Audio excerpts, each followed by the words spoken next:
Hello, welcome to How to Quilt, a Beginner's Guide. I'm Emily, and this week I'm going to be showing you how to make the first project, 4-patch coasters. Let's take a look at them. The coasters are 4 inches, which is just perfect for setting your coffee mug on.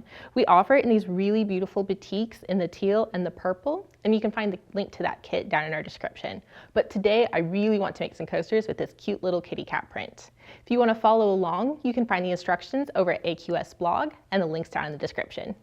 To begin, I've already cut out all my pieces, and I've taken my 2 3/4 inch squares and laid them out just how I want to see it on my coaster. So now I'm ready to sew, and I'll be taking and putting the fabrics right sides together. That's the 2 pretty sides, laying them right on top of each other and evening them up. Once I've done that, I just bring it right under my machine. I'm going to lower that presser foot, and then I'm going to start to sew.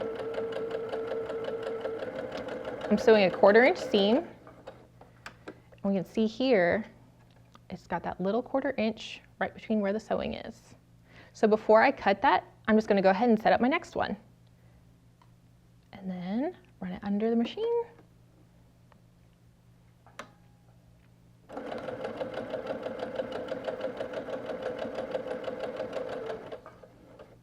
And that's called chain piecing, when you don't break the thread in between the two. So I'm going to take it over at the ironing board. I can trim all my threads real quick. And you're ready to press. So to do that, while it's still folded, just lay it down, do a quick little setting of the seam, and then you want to press to the dark. And to do that, you take and you pull that fabric over that's dark, so it's going over that seam allowance. And then without pulling on the fabric, you just carefully open it up like that, set it, and lift. Then I'm going to do that again with the other one.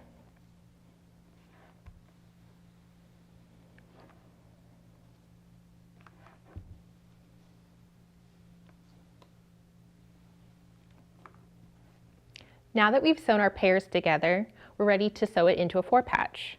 So I take these, and because they're both pressed to the dark, you've pressed it both directions so that as we bring those seams together, they lock. You can see that as they are touching, they can't go past each other, no matter how much I push or pull. Once you have those seams locked, you're ready to pin. While holding that locked seam in place, you're just going to bring that pin down, over, and through. And then you're going to repeat that on the other side. Down, over, and through. And you're ready to sew. We're going to start by lowering that presser foot. We're going to start to sew.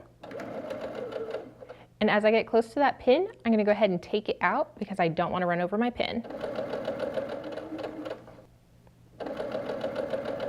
I'm approaching that second pin, so I'm taking it out.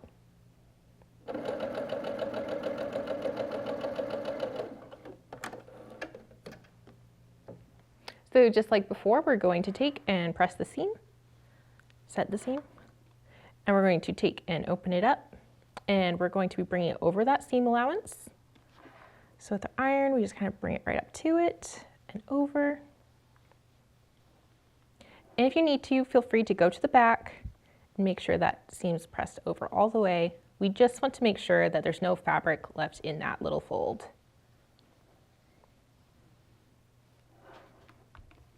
Now that we have our 4-patch all done, we're ready to start assembling the coaster. We have our 4-patch that should be 5 inches square. We have a piece of background fabric that's also 5 inches.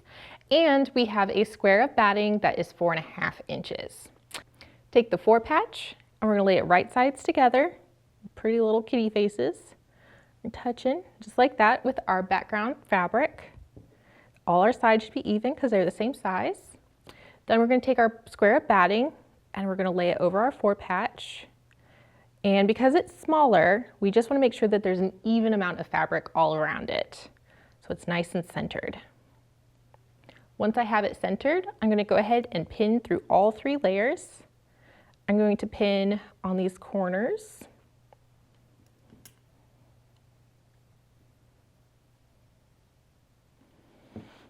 One more on a corner.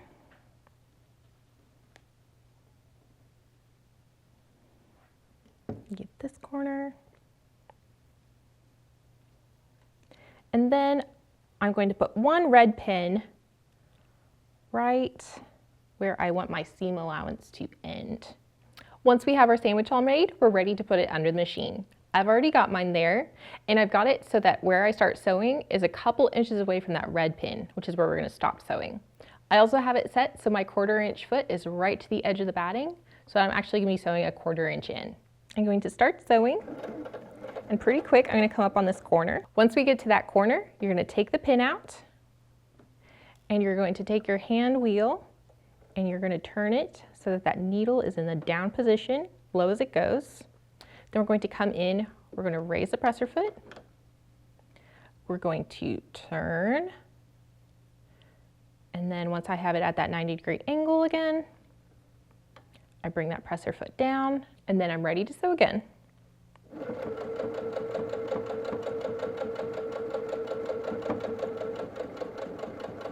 Doing the same thing again as I get to this other corner. I'm taking that pin out, getting it so I'm a 1/4 inch away from that corner. Brought my needle down, lifted my presser foot, swiveled, presser foot down, and sew.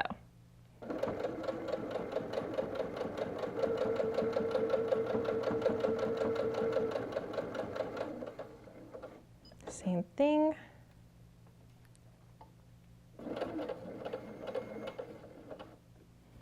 Hand wheel.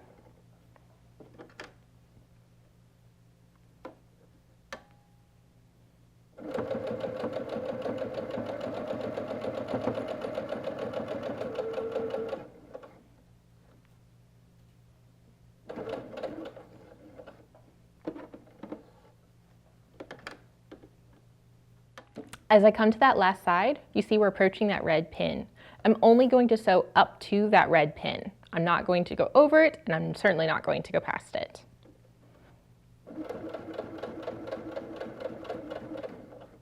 You see here I'm at it. Take that last little stitch. I'm all done. We've sewn the sandwich all together. Now we're going to trim the corners. When you trim the corners, I like to use scissors. You're welcome to use a rotary cutter. The most important thing is just not to cut through that seam. So one trick I like to do is to use a darker colored thread. That way I know I can see it against my light colored batting. So to cut it, you just come in at a nice little 45-degree angle. You can see I'm not going to cut through that seam. And then I just go ahead and cut. I'm cutting right to that seam, but not through it.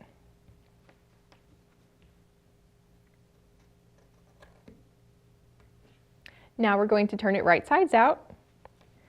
We're going to just pull it through that hole that we left ourselves. It kind of starts as a wad, but pretty soon you get it looking like you want. You just keep pushing gently at those corners and at the seams until we've got it just about as turned as we can with our fingers. And then to make sure those corners get sharp, you go in with your scissors and you again very gently just push at those corners in that seam allowance until all the fabric's been turned out and you have a nice sharp corner. Wonderful. We've turned it out and we're ready to iron it. I'm just going to start with a quick little press around those closed sides. That just makes sure everything's nice and flat.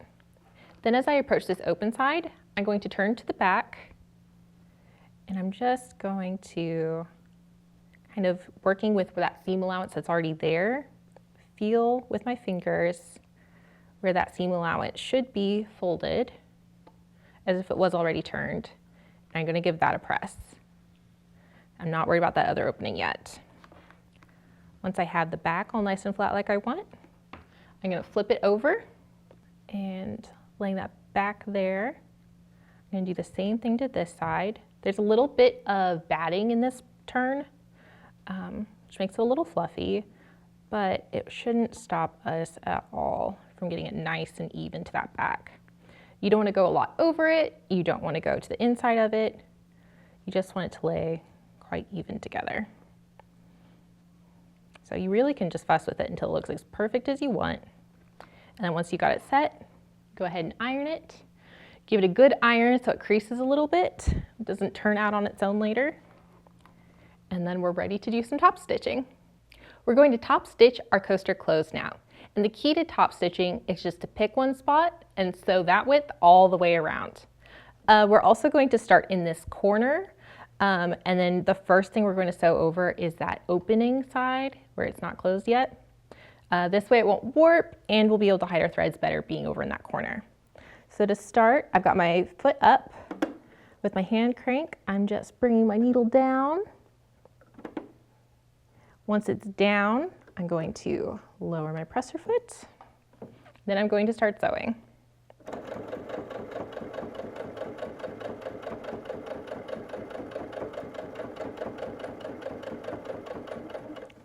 Just like when we were sewing the sandwich together, as I get to that corner, I'm going to hand turn it to the spot I want, the needle down. As I get to that last corner, I just make sure that I match up to last time. So a couple stitches over it, and I'm all set. Congratulations, you've made a 4-patch coaster. Be sure to check out the How to Quilt a Beginner's Guide down in the description, and I can't wait to see you next time. Thanks for watching.